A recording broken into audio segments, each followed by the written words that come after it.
Well, first of all, one must say that it's not new in our part of the world that there is uncertainty about the elections, and the uncertainty about the 2023 elections is not without any reason. We have all the reasons to doubt whether they're going to take place on time or not. So multiple factors are contributing to it. So first of all, I would say that the news that Mr. Ishaq Dar would be one of the nominees, or he could be nominated as the caretaker prime minister, it was somehow a ridiculous idea. I don't know who floated it, but it somehow backfired, and I think it was more of a test bubble or a test balloon, and it was nothing more than that.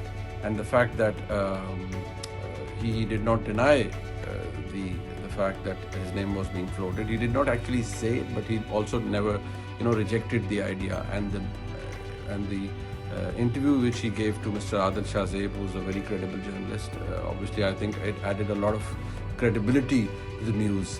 But now, since we have come back to the real world, it's a clear fact that Mr. Ishaq Dar will not be one of the nominees, and he should not have been on the first place, because he is a very honorable person, but he's an incumbent federal minister for finance, and he should never even think of having himself elected or selected as or nominated as the caretaker prime minister of Pakistan, because it will do nothing more but damage to the credibility of the 2023 elections.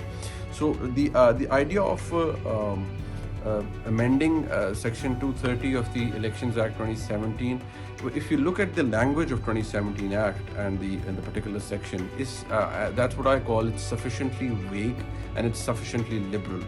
So I don't know why the framers of the law thought that this should be somehow amended, because it does give where it says that it only restricts the interim government to function in a particular way and to run the day-to-day affairs. It also gives an exception that wherever it's urgent, wherever it's expedient, wherever it's necessary, then the decisions can be taken, and that's how it should be. So I don't see a reason behind amending the Elections Act, particularly Section 230. So this is what it is all about, and that's how it should be. Yes, there are questions, there are uncertainties surrounding over or hovering over the 2023 elections, but that's what the elections are all about in our part of the world. Well, the function of any caretaker government is essentially to conduct the elections and to somehow steer the ship towards the elections and to run day-to-day affairs. And they are not allowed, according to the law, they're not allowed to do or take major policy decisions. They're not allowed to conduct themselves in a way that somehow exudes as if they have all the constitutional authority to take like big decisions. So they have to act in a particular way, and that's what the idea behind whole caretaker setup is. But unfortunately, the idea of having interim governments or caretaker government has been muzzled over the period of time, and now one can say that we have these blind form of governments in Pakistan, be it provincial, and now since we are heading towards the general elections, we can well think of having somebody who's a favorite of one party or the other in as caretaker prime minister. So ideally, the academic way is to look at them, or it's for them to function in a particular way and to somehow do not go beyond certain limits, but that's now how it exactly happens. But as a matter of fact, the elections is a chapter that is germane and relevant to the Election Commission of Pakistan. The governments are just there to facilitate. They can't do anything more than that. Well, yes, there is a problem, and there is an uncertainty that the elections may get delayed under one pretext or the other. One could be the fact that the new census has not been certified before the CCI. The meeting has been called. I don't know whether it's going to be a certification or not. But according to the Article 51(5), if the current census is not certified before the CCI, then the last preceding census will help or be the base ground for the conduct of elections.